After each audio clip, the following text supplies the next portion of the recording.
What's up guys, welcome back to the channel. Today I'm doing a different kind of a video.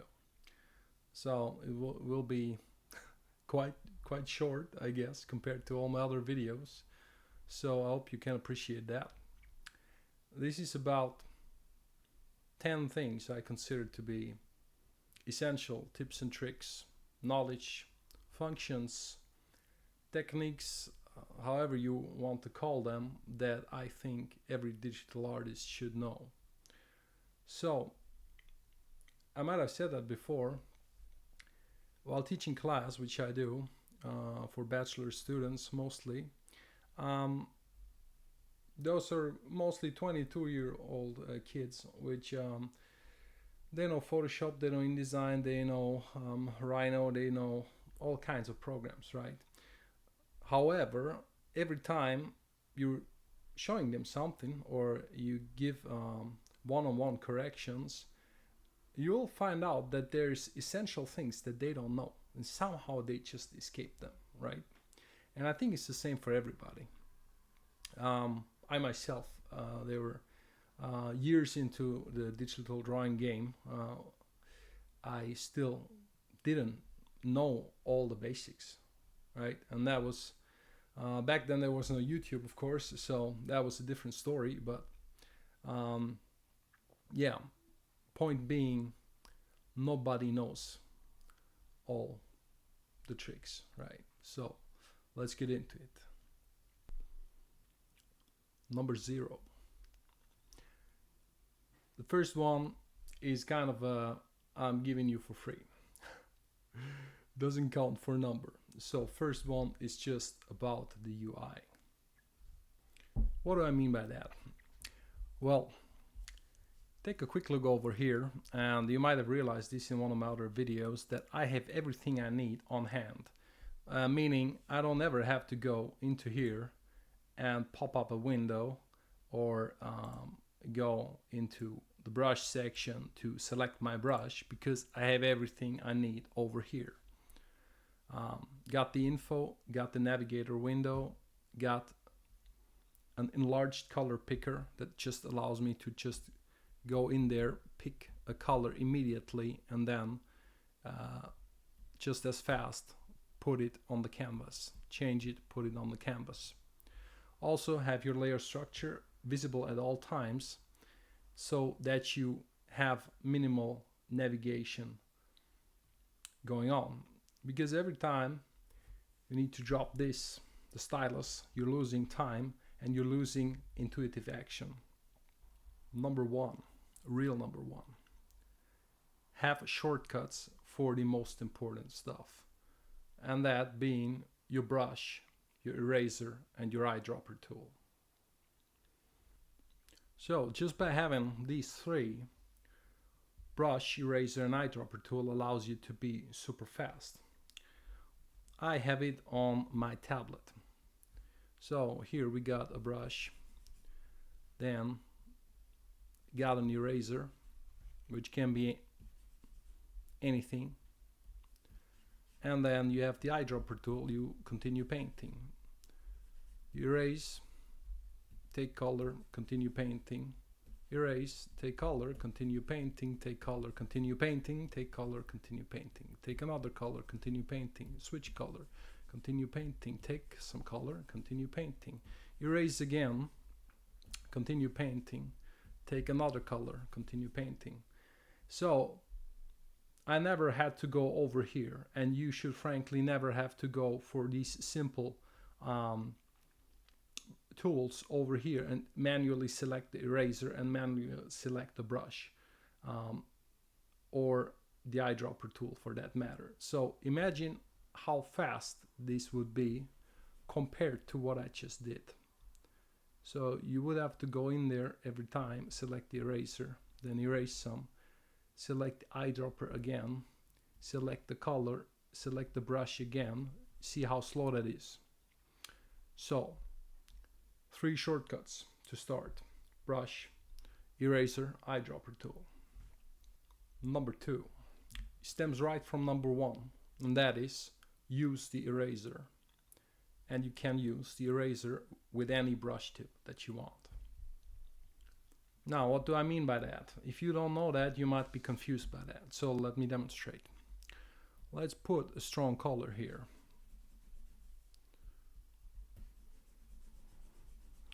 Now, a normal eraser, normal, will just be a hard round brush by default, I think.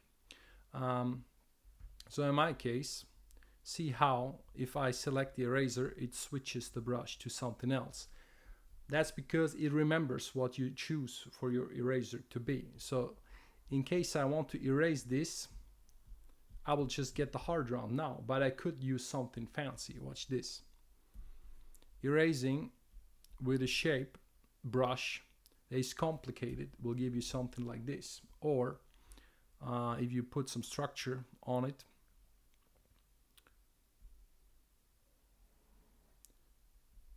could give you something like this, right? And then combine that with maybe around with some pressure, you can soft erase. Also, you can blend erase. All of that stuff. So keep that in mind, because sometimes an eraser is just as important, just as good as a brush. Number 3, you can lock layers. Now, what you can do is, there's a lock mechanism, and there's 2 of them actually. The one that is the actual lock, most people got that confused with the other one, which is the transparency lock. That is the one I want you to use. If you just lock the layer, what that means is it won't let you paint on that layer, which obviously is useless. However, if you lock transparency of the layer, let's say you painted something on this layer before that was maybe a complicated shape. Now you're coming back to that layer and you want to change color of some of the stuff on that layer.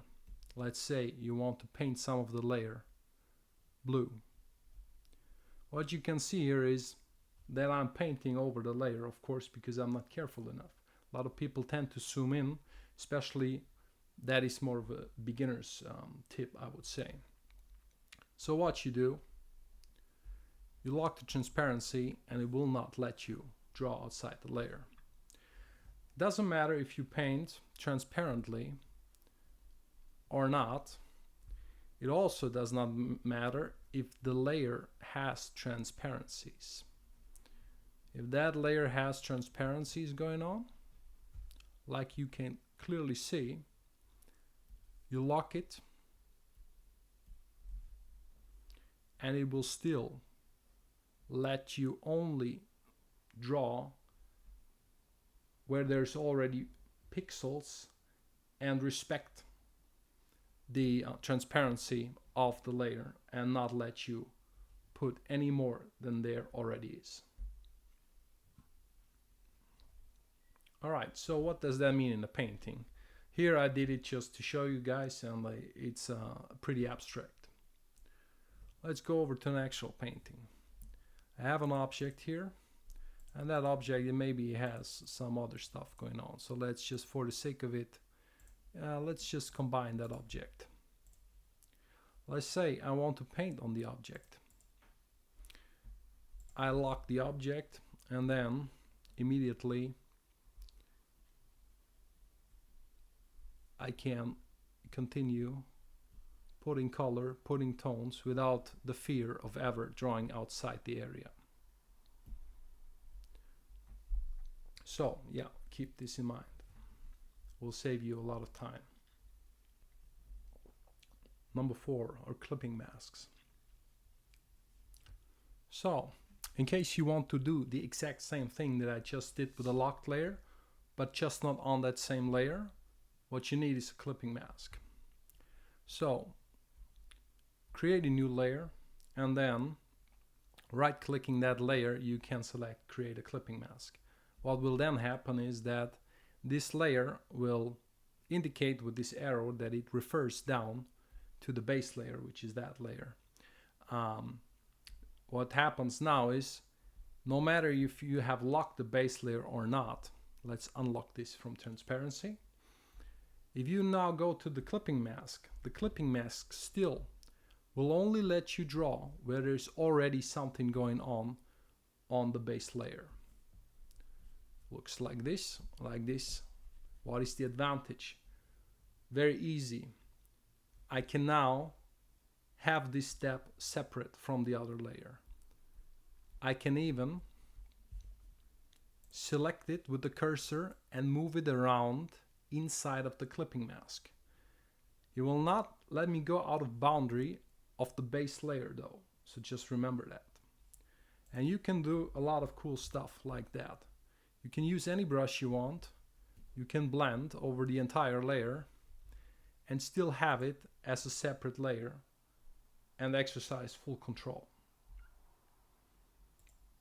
So, on the painting again, it would look something like this. There is my object, create a clipping mask, and now I can go wild. If I want a different layer effect, like for coloring, I can do that too.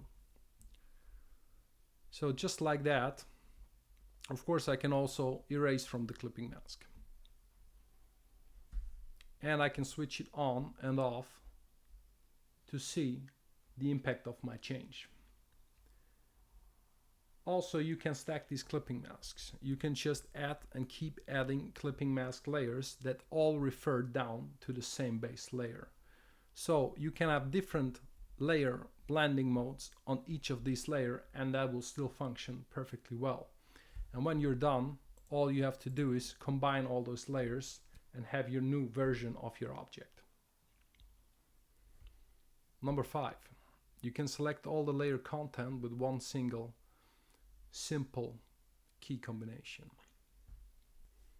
Now this is something really easy, but a lot of people shockingly don't know this.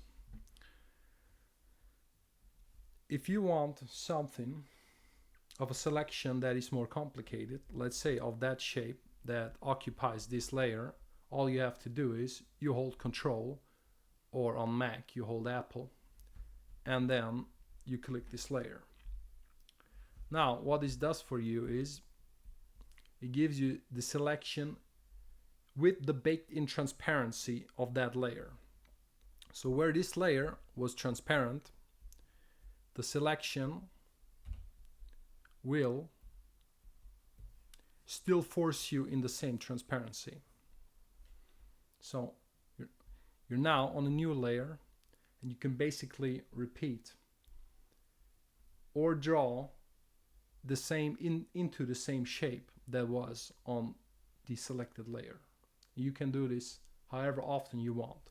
What you can also do is, if this selection is really something you like, you can save the selection by right-clicking it and then save selection, give it a name, save it. Now, if you happen now to combine these layers, that means you no longer have access to the shape of these because it's now baked into this new layer that you created from the both layers.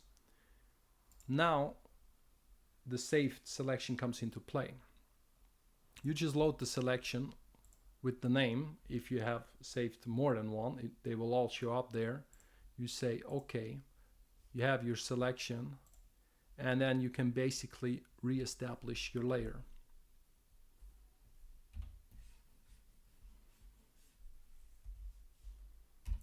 And continue from there. Let's watch this quickly over here. I want to have the ship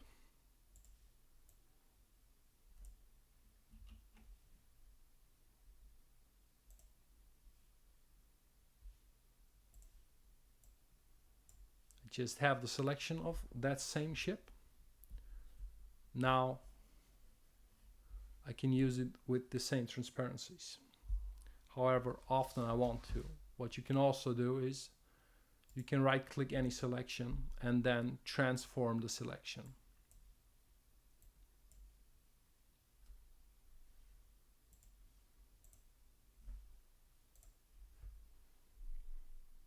Alright guys, we're on the halfway mark. gets slightly more complicated now. Number 6.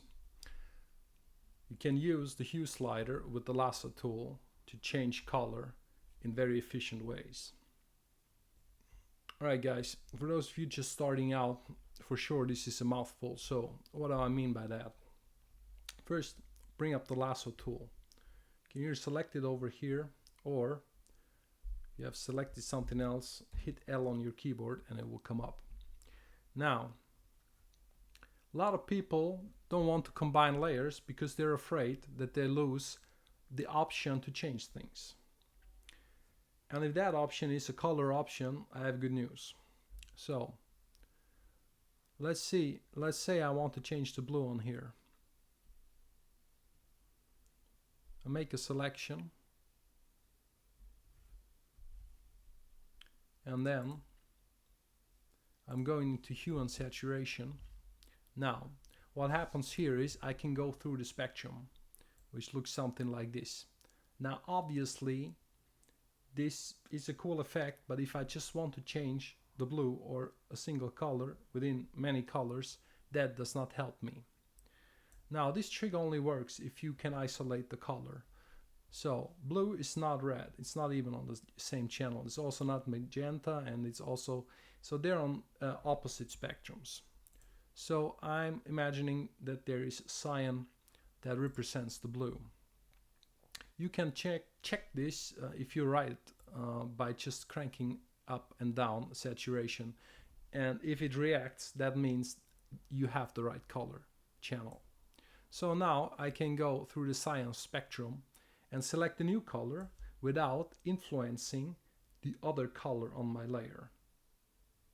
For that matter, the other color in my selection. Now let's apply this to a painting. I have the object, let's say I want to change, because this is on one layer and there's some blues and some cyan, and then let's say I want to change the paint job only. What I do is I vaguely select everything that contains the red from the paint job. No need to be exact about this. Now I need to figure out which color contains the red and the pinks and all of that. So in this case I'm guessing it's mainly the red channel. It reacts and it fully desaturates on cranking saturation down, so that's a good sign. So I think I have the right one. So now what I can do is I can find a new paint job color. Of course, color mixing will sometimes be slightly different, but as you can see, you can play this game of what if it was another color quite well with this technique. Number 6. If your layer structure is compromised, you can fix it via the Lasso tool plus technique of cropping out and underpainting the section.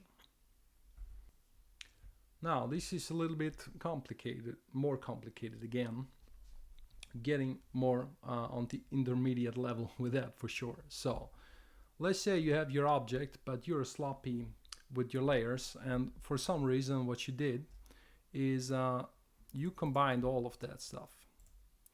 Now what happens is, no, even worse, you combine all of this.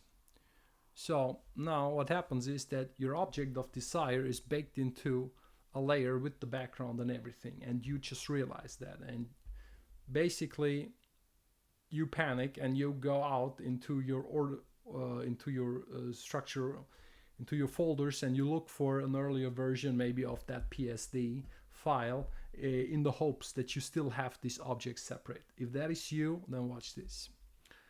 What you do is you find a way to select the object.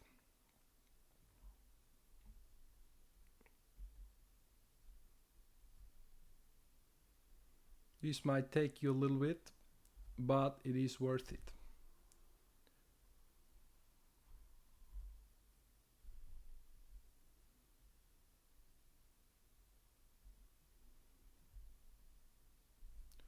So let's see.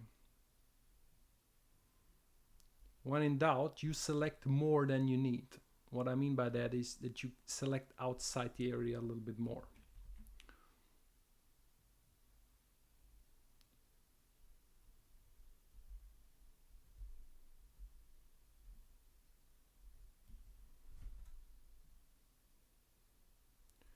So if you have some experience with this, where I do, you can already see that you can select this accurately pretty fast.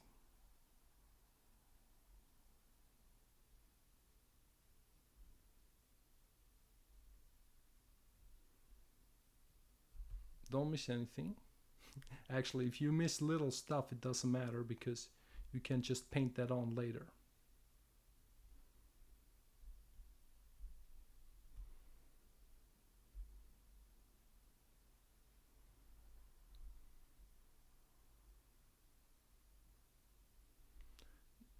No need to be perfect either. Just be decently accurate. Because you can add stuff again and subtract stuff again once this is a separate layer again. And you can then maintain your workflow. So what I do now is I right click this and I say give me a copy on a new layer, which is called layer via copy. So now what happens is it gave me a new layer, and if I switch this layer off and on, you see no difference. However, if you do away with the underlying layer, you will clearly see that now this object is separate. So now this might be confusing because if you now take away from the object, what happens is I erase, but I don't see any change, and that is because I actually erased, but because the object is also still underneath, that means I cannot really freely adjust that object. So what you do is this: you switch off that new layer. Make sure it is switched off by deactivating both these layers, and then you just activate the background layer. And what you do now is you emulate your background in a way that you basically just paint out the object. You can select here from all the background tones, and remember where the object was, the background was blocked anyways, but now we establish a new background fairly easily. So this is an effect. You can switch that off temporarily. Now, as soon as you have your new background, you then switch on the layer again. And now, if you want to move the object, you have full control again. You can do clipping masks again, you can lock the layer again. Just all the steps I showed you before, you can do them again. You're in control again, you fix your layer structure. Number 8, make your own guidelines on a separate layer if you get confused about perspective, lighting, or just composition in general. So this you have most likely seen me do before. What do I mean by a guide?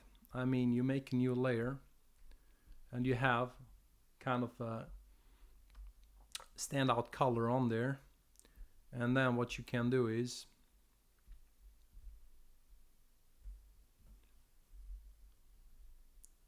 basically draw annotations into your image. Now you want to see where you have a horizon going on, draw a line, and then you figure it out. What you can also do is you can control stuff. With the line tool, you can just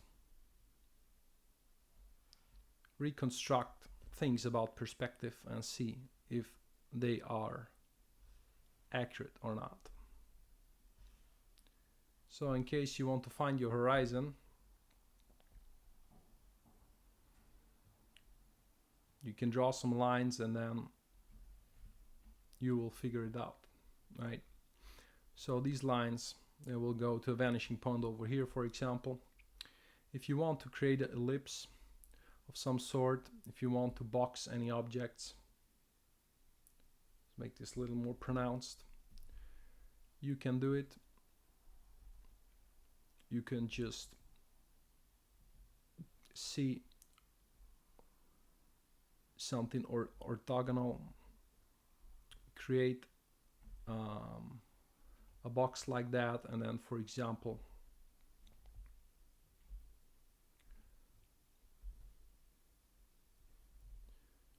draw an ellipse inside a box, something like that. Make sure you get your perspective right. Also, you can make annotations for your lighting. What I do a lot is I put arrows, and then you can even remind yourself that, oh yeah, light will hit here and here and here and here and here, and then somewhere here maybe, and then you can already do stuff like, say, this is going to be a bright sky, and then this is going to be in the shadow, and yeah, just annotate whatever comes to mind. Whatever helps your game plan will help you in the long run.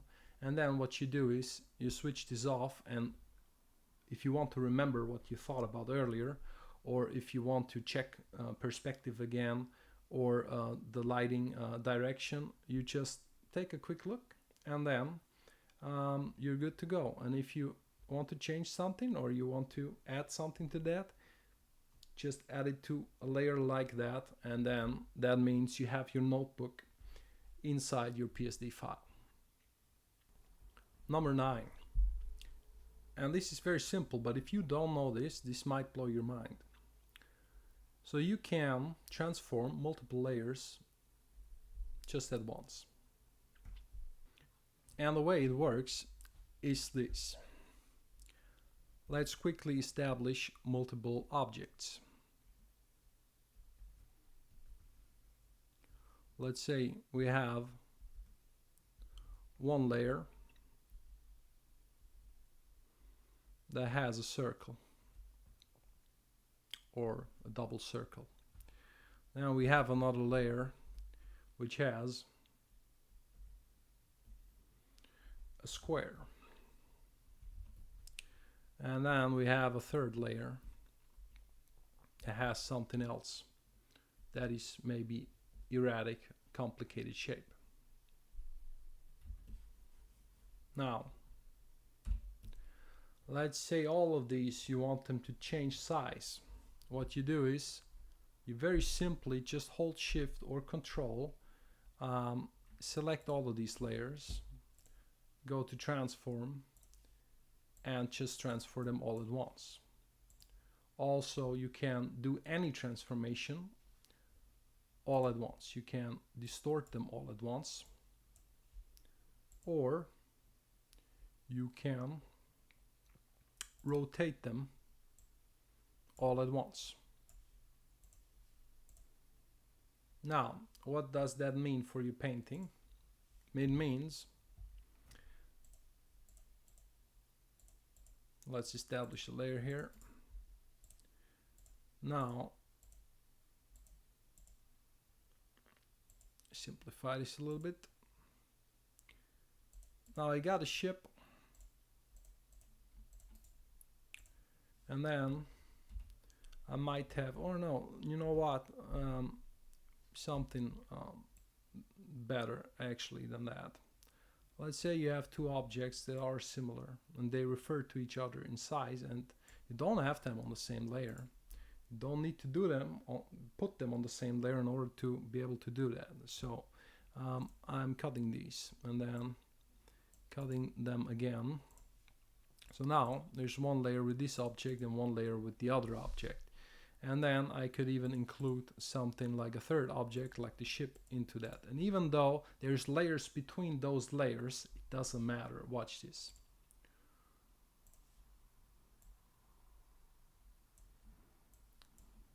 can just manipulate them all at once.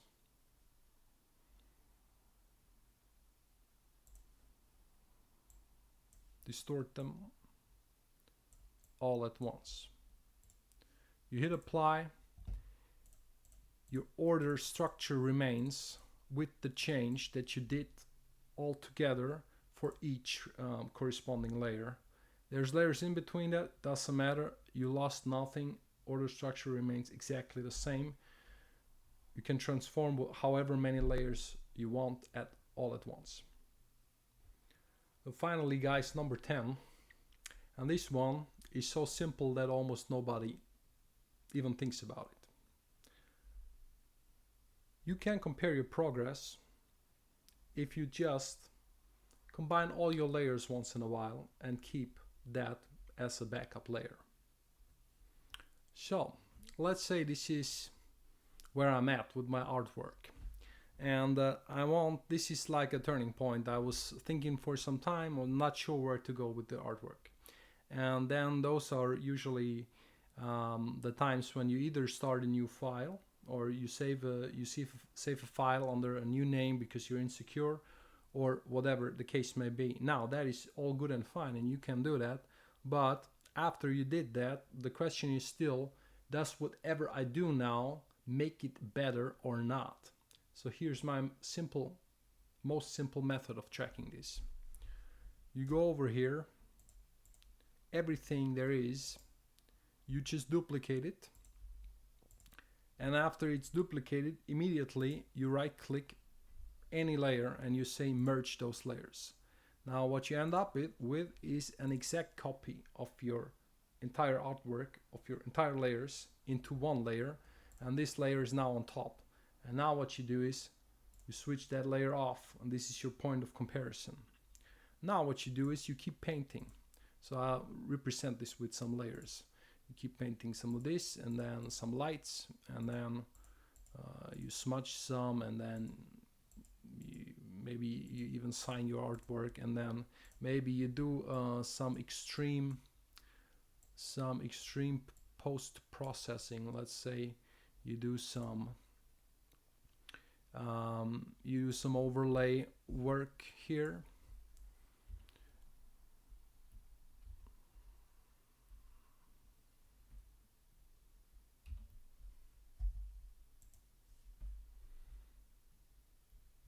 Get a big brush, and then just, let's say you want some sky color to change over here.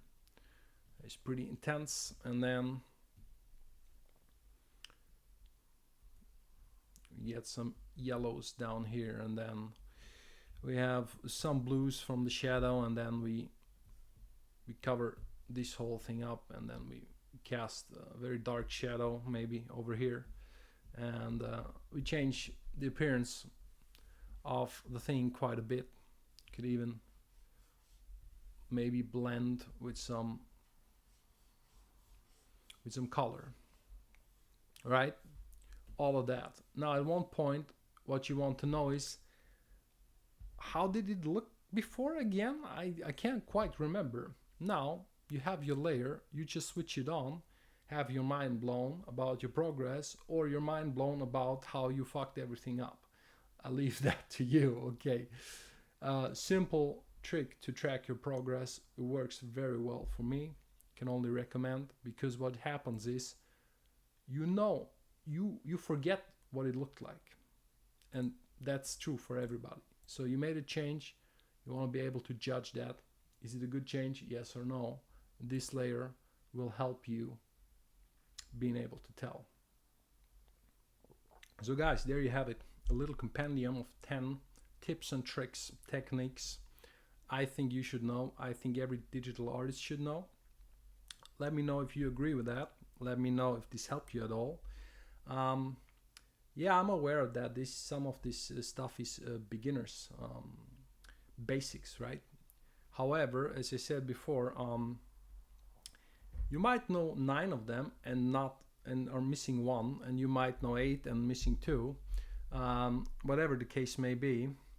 Also, you can just use this video to see if you know them all, right? And of course, there's much more, and maybe to some people, one or the other might be more or less important. That is just my 10 basic tips and tricks. And maybe we'll do an advanced one later. So, see you around.